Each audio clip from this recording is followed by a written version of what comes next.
Tim Conn is the president and founder of Image One Facility Solutions, their franchise commercial cleaning company. Welcome to the show, Tim. Thanks for having me. I appreciate it. Yeah, excited to have you on. Tell us a little about your personal life, some more about your work, and why you do what you do. So, personal life, my wife Maria and I have been married for little over 31 years. We've got two sons that are 28 and 26 years old that are both franchise owners in my business. They just had to follow in my footsteps and follow their entrepreneurial spirit. And live in Florida. The business is still located in Chicago, so I travel a little bit, but I've got a great team in place that's able to run it when I'm out of the office. Like 27 days out of the month, and I'm here 3 to 4 days a month. So that's a great thing for any business owner to know is that you want to at some point get to the point where the business can run without you being there every day, and that's huge. How'd you get into commercial cleaning? So I got into commercial cleaning because my parents owned a commercial office building, and as a teenager in high school, like every teenager, he wants to have some money in his pocket to go out on dates or hang out with their buddies or whatever they want to do. And I said, "Hey, this is something I can do. I can clean your office building." And they said, "Sure." And so it was like anywhere between 600 and 800 bucks a month, depending on what their occupancy of the building was, because it was a multi-tenant building. And for a 14-year-old kid, that's real money. So by the time I turned 16, I bought my own first car, used, but that was okay. And I immediately started going out and driving around and soliciting other business and just walking door to door, doing window washing and that kind of stuff. And the business kind of grew from there. I learned about networking from one of the people that I was doing their windows. They invited me to a networking group, and I said, "What's a networking group?" I had no clue what that even meant at that point. And so they kind of explained, and I went and I met someone that worked at AT&T phone stores. And again, this was the mid to late 80s. So we're not talking cell phones. Those weren't even a thing when I started cleaning there. They sold business systems and exchanged home phones. And so I started cleaning the AT&T stores locally in Chicago. And after I got one, they started to fall like dominoes because we did such a great job with such great customer service. And now here is a 17, 18-year-old kid. I had credibility from a Fortune 100 company. And the business continued to grow through high school, through college, and the rest is history. That's awesome. Good for you. Congratulations. Thank you. Appreciate it. Was it obvious? You did such a great job, and obviously you did because people hired you and they kept you on and they referred you and recommended you, all that. Is it obvious what it is to do a good job cleaning a commercial building? And when you're 14 years old and you're starting, how did you have the work ethic or the attention to detail? How do you think about that? Coming from a family that's already in business, you have that entrepreneurial spirit automatically, I think, because you see that growing up. And I'd say that followed through with my kids as well. So I didn't necessarily know how to do the cleaning per se, but I knew about customer service. I knew that keeping the clients happy was the best thing you could do. And I'll never forget, Mary Benson was the manager of that first AT&T store that I started cleaning. And she said to me one time, she said, Tim, you know what I really love about you? Because we used to clean during the daytime because it was all retail. There's all the stuff there. She goes, no matter what you're doing, she goes, you're always walking around. You always have a smile on your face. You're dusting, you're vacuuming. You're happy to be doing the work that you're doing. And she goes, and you always do whatever we ask. And she goes, and that's more than I've ever gotten from any of our other cleaning services. I learned from a really young age that cleaning is what we do, but customer service is really what it's all about. And I think that's so true in so many different businesses, whether it's a restaurant or a car dealer or a repair shop or janitorial. It's customer service. At the end of the day, that's what it's all about.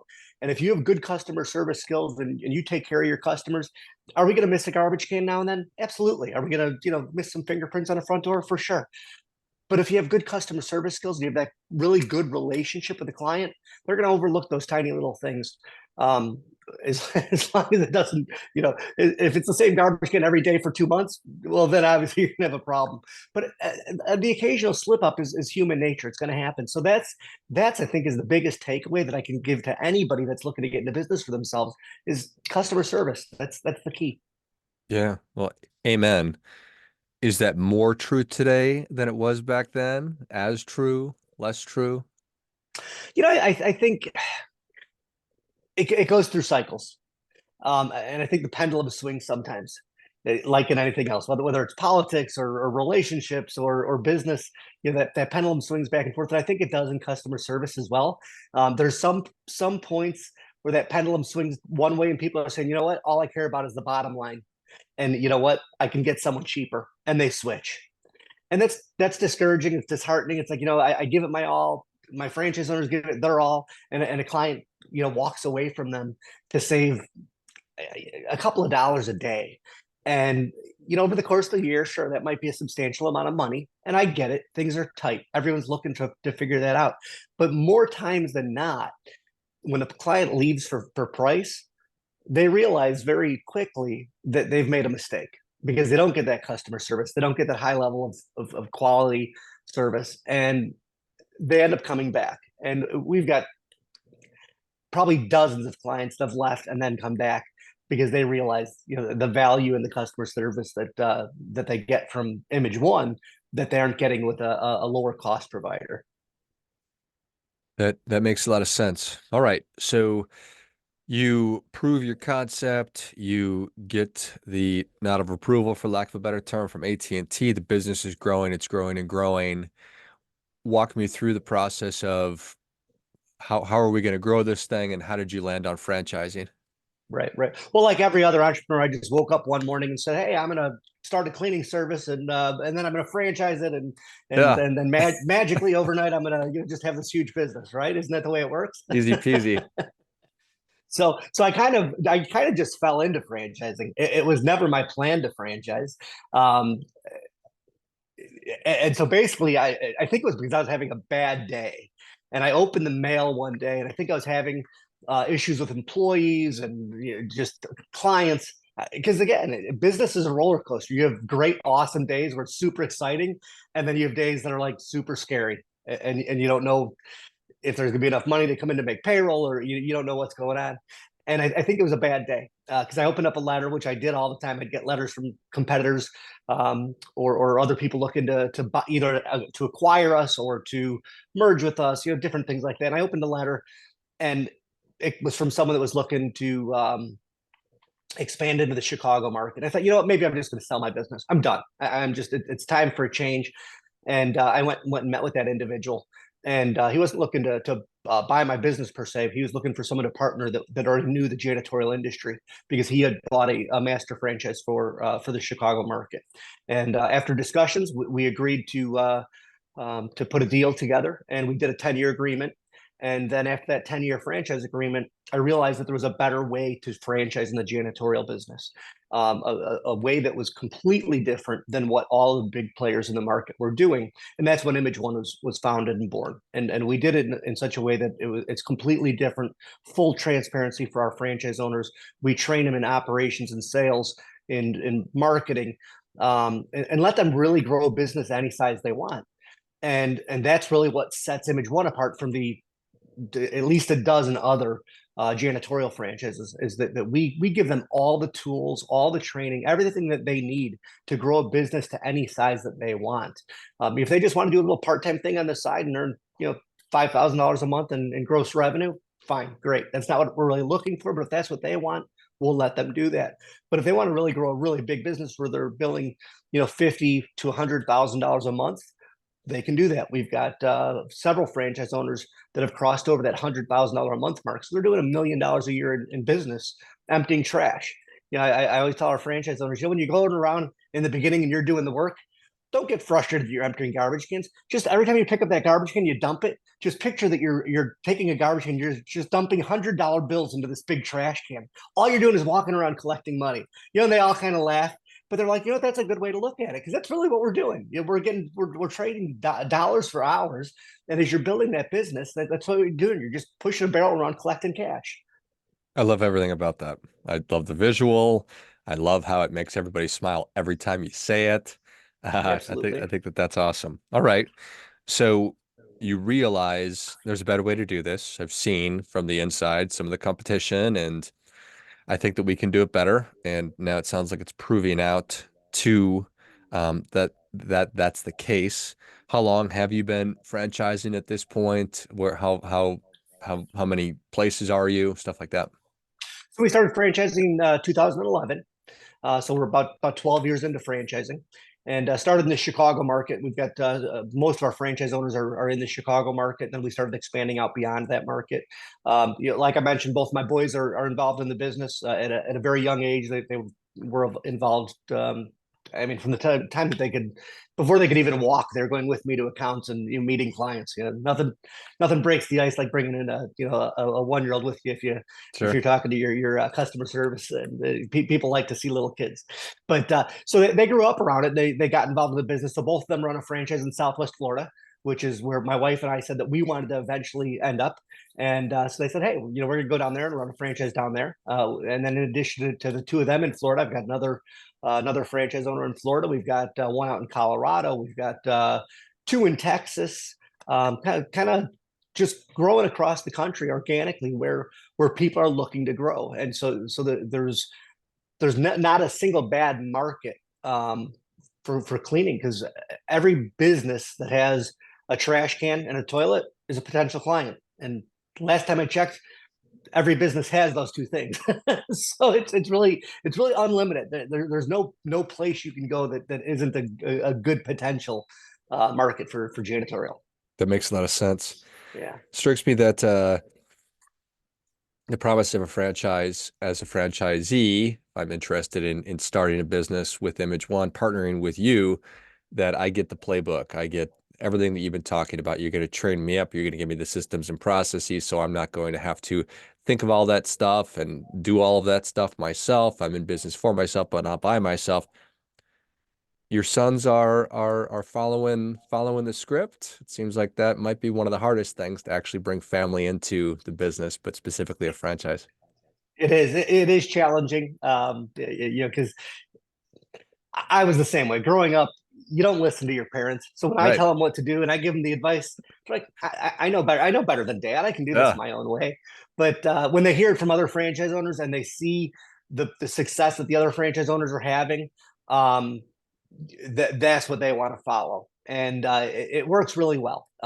So you're right. Yeah, family members it can be difficult, but my kids knew, from an early age that having a business for themselves was definitely the direction that they wanted to go. And so they worked all through high school um, as franchise owners, doing their side things so they could have money for the things that they wanted to do, and then now they're successful as far as they're concerned. For 28 and 26, they both own their own homes. They have nice cars.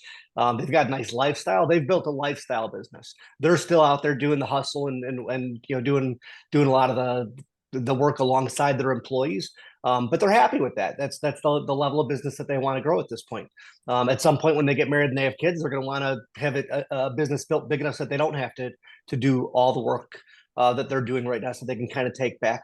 But as kids that are, they're 26 and 28 for the last 4, 5, 6 years, they've had no problem taking off the time that they want to take off pretty much any time. And in fact, we just got back. Like I said, we all live in Florida, but we're up in Chicago, and they both take about 3 weeks off at this time of year. We went out to Colorado last week and took a trip and went skiing. We do that every year since they've been 8 and 10 years old, and now we're up in Chicago for the next 2 weeks to see family and friends. And most people don't get 3 weeks away from their business or even away from their job. But they've been able to build enough of a business that they can do that. And we usually do that like twice a year. They'll come up to Chicago to see people. So they take like 6 weeks off a year. And again, they still answer phone calls and do emails, but they're not a slave to a job. They're not chained to a desk where they can't leave. They've got that opportunity, and I think that's what a lot of um, people that want to be entrepreneurs that want to get into their own business, whether it's a franchise or non-franchise, that's what they're striving for is that type of freedom and lifestyle. That being said, that doesn't happen overnight. When you own a business, when you own a franchise or an independent business, it takes hard work. You're going to work harder than you've ever worked for your business. But the benefit of that is you're doing it for you. So you're putting in all the effort, but you're getting the reward. And so I think that's an important thing to always remember is it's not going to happen overnight. If people ask me, well, was it an overnight success? Yeah, absolutely. 35 years of hard work and then bam, one night overnight, it was a success. It's it takes time, it takes hard work, it takes that effort. But if you put that in and you do it right, then you'll get the reward. I think it's really exciting. I like it a lot. We're in a time, probably over the past 10 years, where entrepreneurship has been really an exciting thing. You've got shows like Shark Tank and lots Mm-hmm. of public entrepreneurs on TV, and obviously the promise of entrepreneurship on social media.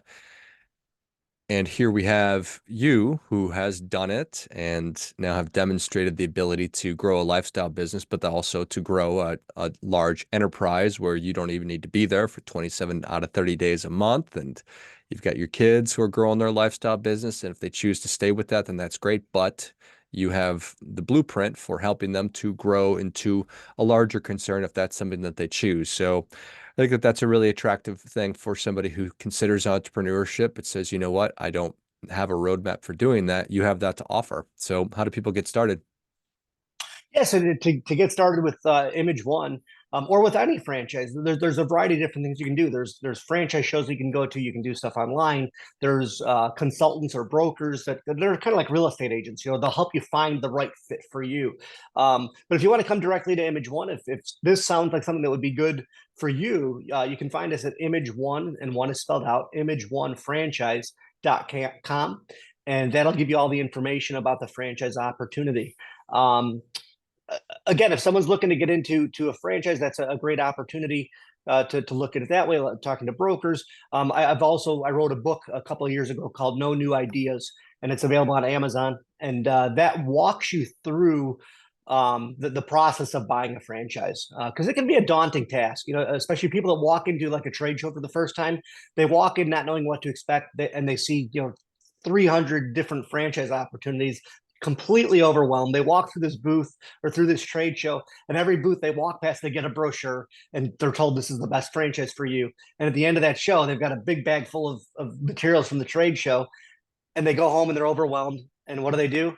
Nothing, because they're so overwhelmed they don't even know where to start. So that's why I wrote the book, is so that people can walk through that process and really learn. So if you simply Google "No New Ideas" and Tim Conn, or go to Amazon and search for "No New Ideas," it'll pop up. It's softback, 130 pages, I think, super easy read. It's going to be on Audible in a couple of weeks. I'm excited about that. And so if people don't like to read, they can listen to it. But like I said, it just walks people through the process. It doesn't direct them towards Image One. It explains franchising in a very, very simple, basic level so that they can understand it. And if they want to get into business, it'll guide them down the path to get into business. Excellent. If you enjoyed this as much as I did, show Tim your appreciation and share today's show with a friend who also appreciates good ideas. Go to, if you're interested in learning about Tim and his work and potentially partnering with him and franchising, go to Image One Franchise, all spelled out, .com. Check out the great resources.